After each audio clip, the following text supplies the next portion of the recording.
Hello students, Rajvinder here today with the new topic that is post-operative phase or post-operative care. In this phase, we are talking about after the when the patient come back from the operation theater to the recovery room. In this, we are going to discuss about these all kind of things. I have to minimize the size of the slide. First of all, introduction of the post-operative phase, post-operative period or post-operative care. Post-operative period begins from the time the patient leaves the operating room and ends with the follow-up visit by the surgeon. The post-operative care is provided by post-anesthesia care unit or surgical intensive care unit. Then the purposes to enable a successful and faster recovery of the patient postoperatively, to reduce postoperative mortality rate, mortality related to death rate, to reduce the length of hospital stay of the patient. That's why postoperative care is very important. To provide quality care service, to reduce hospital and patient cost during postoperative period. If the patient stay long time in the hospital, then the bill of the hospital is big for the patient. Then scope, all the patient who undergoing surgery, responsibility and authority of the registered nurse in case of patient underwent the surgery. Postoperative care unit or post-anesthetic care unit. Patient still under anesthesia. When the patient came from the operation theater, that time the effect of the anesthesia is pending on the patient. Patient still under anesthesia or recovering from anesthesia are placed in the unit for observation by highly skilled nurses, anesthetics and surgeon. In this area, the nurses are assigned who are competent to deal with the patient in any complicated situation. Post anesthesia care unit or PACU should be soundproof. The sound from the outside never disturb the patient. Painted in soft color. The PACU painted in soft color, isolated, and these features will help the patient to reduce anxiety and promote comfort. Then phases of post-op unit, it is divided into two, phase 1 and phase 2. We have to learn about what happened in phase 1. It is the immediate recovery phase and requires intensive nursing care to detect early signs of complications, because the nurses assigned here are capable enough to deal with the patient. Receive a complete patient record from the operating room, which to plan post-operative care. All the order by the surgeon written on the document of the patient. It is designated for care of surgical patient immediately after surgery and patient requiring close monitoring. Phase 2, care of the surgical patient who has been transferred from the phase 1 post-op unit. Then patient requiring less observation and less nursing care than phase 1, because now the condition of the patient is stable. This phase is also known as step down or progressive care unit. Then nursing management in post-op unit, to provide care until the patient has recovered from the effect of anesthesia. Assessing the patient, assess the vital sign of the patient, all the vital signs, assessment of the oxygen saturation and skin color of the patient.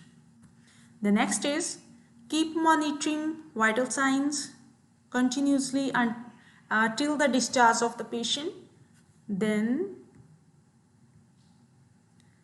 the next is, sorry for disturbance, check the level of consciousness, ability to respond to commands.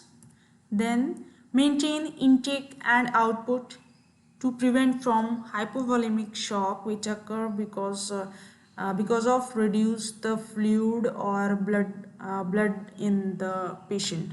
Then protect airway by proper positioning of patient's head to clear the airway. By clearing airway, oxygen therapy is given to the patient. Pharyngeal obstruction can occur when the patient lies on the back, as there are chances for tongue to fall back. Then maintaining IV stability, hypovolemic shock can be avoided by timely administration of IV fluids, blood transfusion, or product of bloods related to the condition of the patient and related medication. Replacement of fluids like colloids and crystalloids. It depends upon which kind of electrolytes needed to the patient according to the condition. Then keep the patient warm. Monitor intake and output, balance, monitor the vitals continuously with the patient condition according to the days of the operation. Then shock position, if patient suffering from shock, then which kind of position is good for them? Keep the patient in shock position, flat on back, legs elevated at 20 degree and knee kept straight. After that, assessment of the surgical site. If we want to know about the hemorrhage, then it is a serious complication. Hemorrhage is a serious complication after the surgery that resulting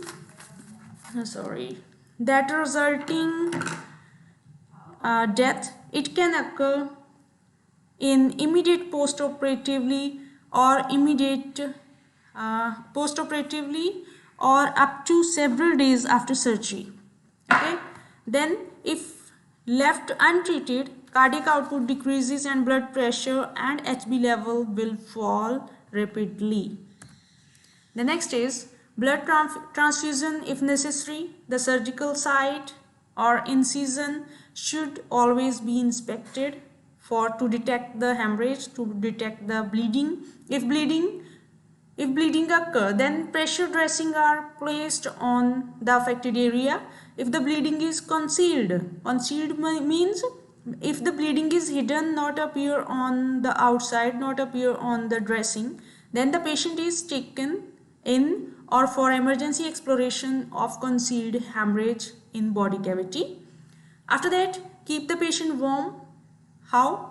Use warmer blankets and use warm lights. Okay. Then relieving pain and anxiety.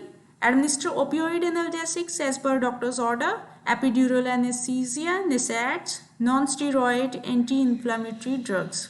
Psychological support to relieve fear and to give support to the patient. After that, controlling nausea and vomiting.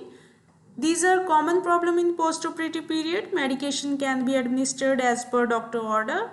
For example, injection metoclopramide or injection ondansetron. MCET also, it's called as MCET.